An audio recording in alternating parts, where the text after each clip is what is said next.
तो लोकसभा चुनाव 2024 के नतीजे लगातार सामने आए और 2 दिन बीत चुका है एक तरह से, लेकिन महाराष्ट्र की राजनीति में अभी से ही कई बदलाव की बात हो रही है। बीते दिन डिप्टी सीएम देवेंद्र फडणवीस ने इस्तीफे की पेशकश की, तो अब कई नेता एनडीए से इंडिया गठबंधन में भी शामिल हो सकते हैं, ये कहा जा रहा है। महाराष्ट्र बीजेपी में कुछ बड़े संगठनात्मक बदलाव की भी चर्चा है। पार्टी के खराब प्रदर्शन की जिम्मेदारी लेते हुए देवेंद्र फडणवीस ने इस्तीफे की पेशकश की है। उप मुख्यमंत्री फडणवीस आज दिल्ली दौरे पर भी रहेंगे। नरेंद्र मोदी अमित शाह से मुलाकात होगी।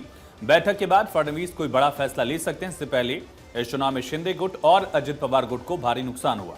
इसके बाद अब अजित पवार की एनसीपी में फूट की बड़ी खबर मिल रही है। सूत्रों की माने तो एनसीपी के अंदर एक बार फिर से भागदौड़ शुरू होने लगी है और कहा जा रहा है कि कुछ नेता जो है वापस शरद पवार के पाले में जा सकते हैं। दूसरी तरफ चर्चा ये भी, और खुद जिसका जिक्र देवेंद्र फडणवीस ने किया कि वो पार्टी का काम देखना चाहते हैं उप मुख्यमंत्री का प्रभार छोड़कर। सत्यप्रकाश सोनी हमारे साथ सहयोगी मुंबई से लाइव कनेक्ट हैं। सत्यप्रकाश, विधानसभा का चुनाव इसी साल होना है और इससे पहले लोकसभा चुनाव के नतीजों में एक बड़ा उलटफेर, कितना असर इसका राज्य की राजनीति पर?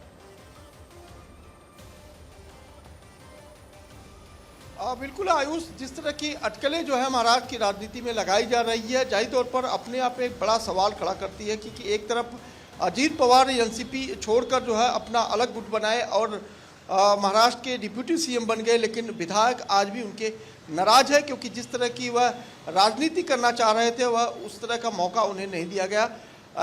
यही वजह है कि लोकसभा चुनाव के बाद से ही लगातार एनसीपी अजीत पवार गुट में बगावत के सुर उठने लगे हैं। अब तमाम विधायक जो है उनके शरद चंद्र पवार गुट के एनसीपी के संपर्क में है और थोड़ी देर पहले जयंत पाटिल ने भी मीडिया से बातचीत करते हुए कहा कि करीब 20 के आसपास विधायक जो है सुप्रिया सुले और शरद चंद्र पवार और जयंत पाटिल के संपर्क में है और वह घर वापसी चाहते हैं।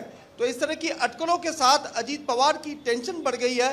यही वजह कि अजीत पवार अब से थोड़ी देर बाद जो है मुंबई के ट्राइडेंट होटल में तमाम उन विधायकों के साथ बैठक कर रहे हैं। उन्हें बुलावा भेज रखा गया है कि जिस तरह की बातें बाहर चल रही है क्या वह सही है, अगर सही है तो उनकी दिक्कतें क्या है, उस पर अजीत पवार आज बैठक करेंगे और इस बैठक के साथ ही यह कोशिश की जाएगी कि जो विधायक शरद पवार के संपर्क में है उन्हें रोका जाए। तो कहीं न कहीं ये माना जा रहा है कि अजीत पवार की मुश्किलें बढ़ सकती है क्योंकि लगातार जिस तरह से लोकसभा चुनाव के बाद बगावत के सुर उठने लगे हैं, घर वापसी की बातें होने लगी है, इसमें दावा भी पेश कर दिया है शरद चंद्र पवार गुट के विधायक और नेता जो है जयंत पाटिल ने। उन्होंने साफ तौर पे कह दिया कि करीब 20 के आसपास जो है विधायक। पर सत्यप्रकाश, अंदर खाने अभी क्या खबर मिल रही है? जो विधायक शरद पवार के टच में थे उनको लेकर क्या अपडेट है?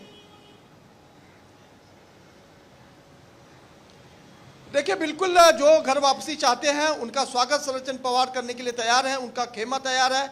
ऐसे में अगर कोशिश करते हैं अजीत पवार की उन्हें समझाया जाए, उन्हें मनाया जाए, क्या वह मानते हैं नहीं मानते, लेकिन ये दावा कहीं न कहीं पूरी तरह से सच साबित होने जा रहा है क्योंकि शरद पवार गुट की तरफ से ये कह दिया गया कि वह जो है उन सभी विधायकों की वापसी के लिए बिल्कुल तैयार है। अब से थोड़ी देर बाद करीब 5 बजे शरद चंद्र पवार जो है एनसीपी दफ्तर वेलार स्टेट में मौजूद रहेंगे। सिचुएशन शिवसेना और को भी बुलावा भेज रखा है। एक सवाल ये भी, एनसीपी शिवसेना दोनों के साथ एक सिचुएशन थी, क्या उधर एकनाथ शिंदे के साथ जो विधायक हैं उनका भी कुछ इस तरह का रुख है क्या उनका भी हृदय परिवर्तन हो रहा धीरे धीरे? इसको लेकर भी कोई अपडेट है क्या?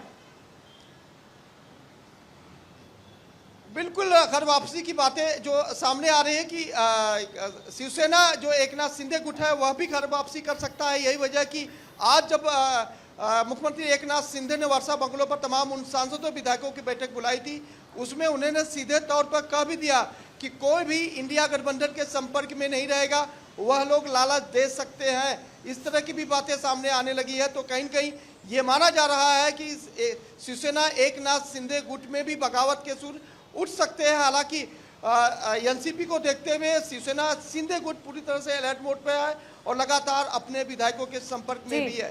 जी, बहुत शुक्रिया आपका फिलहाल पूरी जानकारी